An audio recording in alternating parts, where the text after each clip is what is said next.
జై శ్రీమన్నారాయణ. నమస్కారం. జంతువుల నుంచి నేర్చుకోవాలి. జంతువులకు మనుషులకు భేదం ఏమిటి? జంతువులు చాలా శ్రమ చేస్తాయి, కష్టపడతాయి, బాగా శారీరక శ్రమ చేస్తాయి. వాటికి అలసట తక్కువ, వాటికి వస్త్రధారణ లేదు, ఉండడానికి ఇల్లు లేదు, అవమానాలు లేవు. నొప్పి మాత్రం తెలుస్తుంది. ప్రాణం నిలుపుకోవాలని చాలా ఆరాటపడుతుంది. దానికోసం ఎంతైనా ప్రయత్నం చేస్తుంది, ఎంత దూరమైనా పరిగెడుతుంది. గుర్తుంచుకోవడం తెలియదు, చింతన చేయడం తెలియదు, ప్లాన్ చేయడం రాదు, ఉన్నా చాలా తక్కువ. ఇవన్నీ జంతువుల లక్షణాలు. మనిషికి ఆలోచనలు ఎక్కువ, శక్తి ఎక్కువ. ఆలోచన చేసిన దాన్ని ఆచరణలో పెట్టవచ్చు, గుర్తు చేసుకోవచ్చు. ఆశాపాసం ఉంటుంది, అలసట ఉంటుంది, భయం ఉంటుంది. ఇవన్నీ మనుషులకు ఉంటాయి. ఇంకా మానవ మనాలు కూడా ఉంటాయి. ఇది మనుషులకు జంతువులకు మధ్య ఉన్న భేదం. అంటే జంతువులకు శారీరక శ్రమ ఎక్కువ, మనుషులకు మానసిక శ్రమ ఎక్కువ. శారీరక ఆరోగ్యం విషయానికి వస్తే మనకంటే జంతువులు చాలా ఆరోగ్యంగా ఉంటాయి కదా అని మనకు అనిపిస్తుంది. వాటికి డాక్టర్ లేరు, మందులు లేవు, మందులు తెచ్చి ఇచ్చేవాళ్ళు లేరు, నొప్పులు వస్తే వేడి నీళ్ళ కాపడాలు పెట్టేవాళ్ళు లేరు, సపరేలు చేసేవాళ్ళు లేరు. వాటికి దెబ్బలు తగులుతాయి, కొండల నుంచి పడవచ్చు, చెట్ల నుంచి పడవచ్చు, ఆపదలు జరుగుతాయి, యాక్సిడెంట్లు జరుగుతాయి. అయినా హాస్పిటల్ ఉండదు.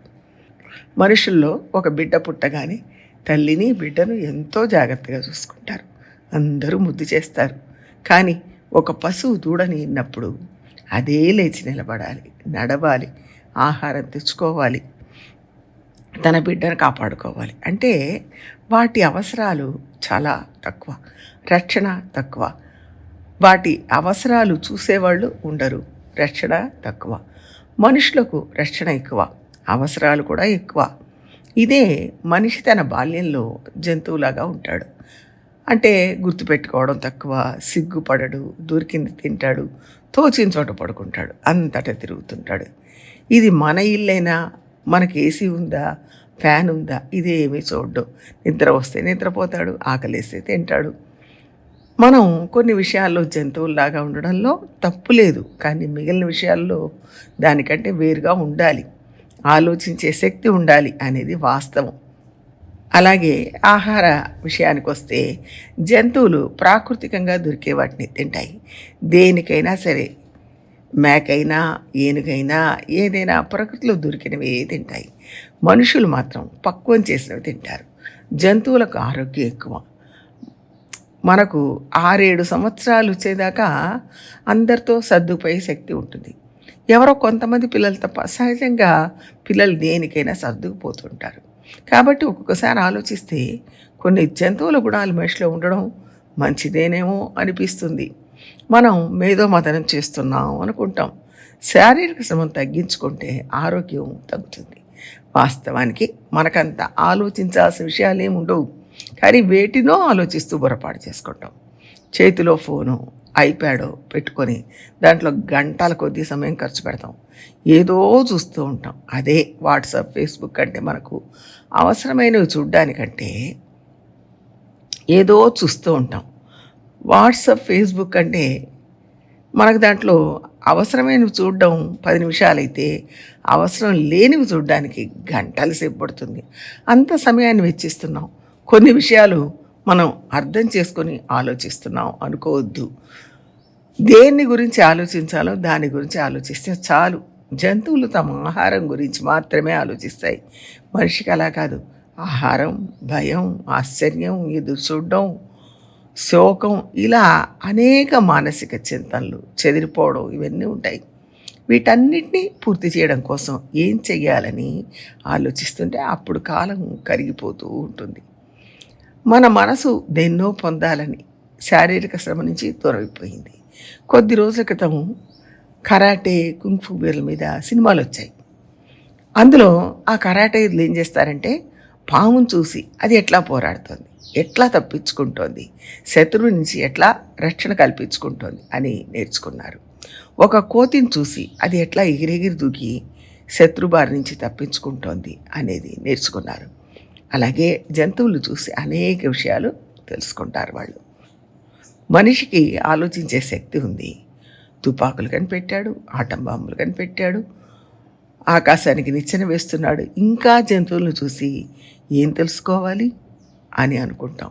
కానీ దాని దగ్గర తెలుసుకోవాల్సిన విషయాలు ఇంకా చాలా ఉన్నాయి. శారీరక శ్రమ చేయడం దాన్ని చూసే నేర్చుకోవాలి. మనం ఎప్పుడు కుర్చీలో కూర్చొని టీవీ చూడడం, ఫేస్బుక్ చూడడం, వాట్సాప్ చూడడం ఇలా జీవితం గడిపితే చాలా టైం వృధా అయిపోతుంది. శారీరక శ్రమ అస్సలు చెయ్యం.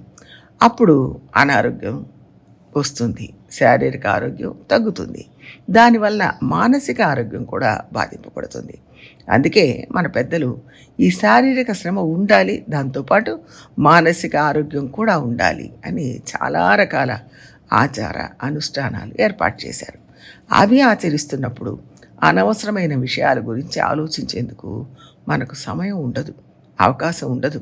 ఎంతమంది నదీ పరివాహక ప్రాంతాల్లో ఉన్నా కూడా అక్కడికి పోయి నదిలో స్నానం చేయకుండా ఇంట్లోనే బాత్రూంలో స్నానం చేస్తున్నారు ఈ రోజుల్లో. దానికంటే నదికి వెళ్ళి స్నానం చేస్తే అక్కడ దాకా నడుస్తాం, అక్కడ పారే నీళ్ళలో మునిగి తేలుతాం. అప్పుడు శారీరక శ్రమ ఉంటుంది, శరీరంలో ఉన్న వేడంతా తగ్గుతుంది, అనేక రకాలైన నొప్పులు తగ్గుతాయి, మెదడు ఉత్తేజం అవుతుంది, మనసుకు హాయిగా ఉంటుంది. నిలవ నీటిలో స్నానం చేయడం కంటే పారే నీళ్ళల్లో స్నానం చేయడం వల్ల అనేక ప్రయోజనాలు ఉంటాయి. నడిచి వెళ్ళేటప్పుడు అనేక విషయాలు చూస్తూ ఉంటాం. తెలిసిన వాళ్ళు, తెలియని వాళ్ళు, కొత్త వాళ్ళు చాలామంది కనపడతారు. ఎన్నో విషయాలు అవగాహనకు వస్తాయి. మన ఆరోగ్యం బాగుండాలంటే మనం ఇంకా జంతువుల నుంచి నేర్చుకోవాల్సిన విషయాలు చాలా ఉన్నాయి. ఇది కాక మన కర్మలు ఉండనే ఉన్నాయి, దానివల్ల అనారోగ్య సమస్యలు వస్తూనే ఉంటాయి. జంతువుల కంటే మనం చాలా విషయాల్లో వేరుగానే ఉన్నాం.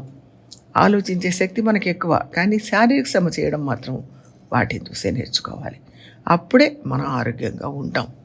మన ఆరోగ్యాన్ని కాపాడుకోవాలంటే ఇప్పుడు ఎంత కాలాన్ని మేధో సంబంధమైన పనులకు వినియోగిస్తున్నాం, శారీరక శ్రమకు ఎంత వినియోగిస్తున్నాం అని సమీక్ష చేసి చూసుకోవాలి.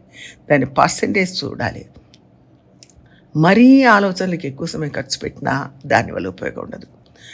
ఆచరిస్తేనే సంతోషం కలుగుతుంది. ఎప్పుడు కొత్తవి నేర్చుకోవాలి అని అంటున్నారు కదా అనొచ్చు. కొత్తవి నేర్చుకోవాలి, నేర్చుకున్న వాటిని ఆచరించాలి. దాంతోపాటు శారీరక శ్రమ కూడా ఉండాలి. ఇంకోటి, కేవలం చింతన చేయడం వల్ల ప్రయోజనం ఉండదు, శ్రమ పడాలి, అప్పుడు సంతోషం కలుగుతుంది. దీన్ని సరిగ్గా అర్థం చేసుకోవాలి. అంటే శారీరక శ్రమ ఎంత అవసరమో మానసిక శ్రమ అంతే అవసరం. కానీ మానసిక శ్రమకి ఎక్కువ సమయాన్ని కేటాయించి శారీరక శ్రమను పక్కన పెట్టకూడదు. శారీరక శ్రమ ఉన్నప్పుడే మనసు ప్రశాంతంగా ఉంటుంది, శరీర ఆరోగ్యం ఉంటుంది, మనం ఏ పని చేయాలన్నా ఉత్సాహంగా చేయగలుగుతాం. ఆ విషయాన్ని జాగ్రత్తగా అర్థం చేసుకొని ఆచరించడానికి ప్రయత్నం చేద్దాం. జై శ్రీమన్నారాయణ. జై శ్రీమన్నారాయణ. మీకు రోజు ఈ వీడియోలు శ్రీమణిహారం అనే యూట్యూబ్ ఛానల్ నుంచి వస్తున్నాయి. మీరు రోజు విని మీ అభిప్రాయాలు మాకు తెలియజేస్తే బాగుంటుంది. మీ అభిప్రాయాలు మాకు ఎంతో విలువైనవి. దాంతోపాటు శ్రీమణిహారం యూట్యూబ్ ఛానల్ని సబ్స్క్రైబ్ చేసుకొని వీడియోలను లైక్ చేయాలని ఆశిస్తున్నాం. మీ ప్రోత్సాహమే ఈ కార్యక్రమాన్ని ముందుకు సాగించడానికి సహాయపడుతుంది. జై శ్రీమన్నారాయణ.